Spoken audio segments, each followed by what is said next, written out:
Né par une nuit d'orage dans un quartier oublié des grandes villes, Malik ouvrit les yeux dans un monde qui ne voulait pas de lui. Sa mère, toxicomane, l'abandonna à la maternité. Son père, inconnu. Il fut placé dans un foyer dès ses premières heures, élevé par des éducateurs changeants, dans une ambiance froide où la tendresse était rare. Très jeune, Malik se forgea une carapace. Il apprit à se défendre, à ne pas pleurer. À 10 ans, il savait déjà que dans la rue, la faiblesse ne pardonne pas. Mais derrière son regard durci, il rêvait. Il rêvait d'une famille, d'amour, d'un avenir. Il se promettait qu'un jour, il sortirait de cette vie. À 15 ans, Malik était déjà dans les affaires. Petit deal, vols à la terre, survie. Il était malin, rapide, discret. Un jour, un homme du quartier, Djibril, ancien boxeur devenu éducateur, le prit sous son aile. Il voyait en Malik un potentiel, une force brute, une étincelle. Grâce à lui, Malik découvrit la boxe. Il s'y jeta à corps perdu. Sur le ring, il évacuait sa colère, son passé, ses démons. Pendant 2 ans, sa vie changea. Il trouvait enfin un sens, une discipline. Il rêvait même de devenir pro. Mais à 17 ans, un mauvais coup du sort. Djibril fut tué dans une altercation qu'il tentait de calmer. Malik retomba.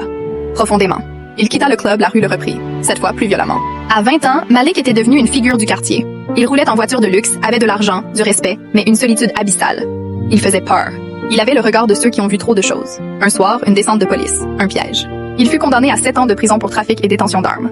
En prison, c'était une autre guerre. Mais aussi un autre tournant. Il y rencontra un homme, Michel, aumônier bénévole. Ancien alcoolique repenti, chrétien passionné. Michel voyait en Malik ce que lui-même avait été. Un homme brisé qui n'avait jamais été aimé correctement. Peu à peu, grâce à Michel, Malik accepta d'ouvrir un peu son cœur. Il lut la Bible, avec méfiance d'abord, puis curiosité. Un verset le toucha profondément. Même si ton père et ta mère t'abandonnent, moi l'Éternel, je te recueillerai. Psaume 27, Dix.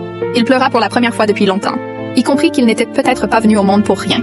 En prison, il suivit des cours, passa un diplôme, écrivit même une autobiographie qu'un éditeur indépendant accepta de publier. À sa sortie à 27 ans, personne ne l'attendait. Mais il n'était plus le même. Il avait changé. Malik retourna dans son quartier, mais pas pour y reprendre ses affaires. Il voulait aider. Il alla frapper aux portes des associations, proposa de raconter son histoire dans les collèges, les centres de jeunes. Il devint intervenant, mentor. Certains l'écoutaient, d'autres le testaient, mais il tenait bon. Un jour, il recroisa Samir, un jeune qu'il avait entraîné dans le passé, déjà bien enfoncé dans la violence. Malik essaya de le sortir de là. C'était dur. Samir le trahit, tenta même de le faire tomber. Malik était à 2 doigts de tout laisser tomber. Mais une vidéo de lui parlant dans un lycée devint virale. Des milliers de personnes furent touchées. Des dons affluèrent. Une salle de sport fut ouverte à son nom, Maison Djibril. Une ancienne éducatrice le retrouva. Elle pleura en le voyant ainsi transformé. Aujourd'hui, Malik a 35 ans. Il n'est ni riche ni célèbre, mais il est libre. Libre de ses chaînes, de son passé. Il vit modestement, mais avec fierté. Il reçoit chaque semaine des messages de jeunes qui lui disent « Grâce à toi, j'ai choisi un autre chemin ». Et lorsqu'on lui demande comment il l'a fait, il répond simplement « Un jour, quelqu'un a cru en moi. Puis Dieu a fait le reste ». À la fin de cette histoire, chacun a quelque chose à dire. Un éducateur dira « Ne sous-estimez jamais une parole de bienveillance. Elle peut semer une graine de transformation ».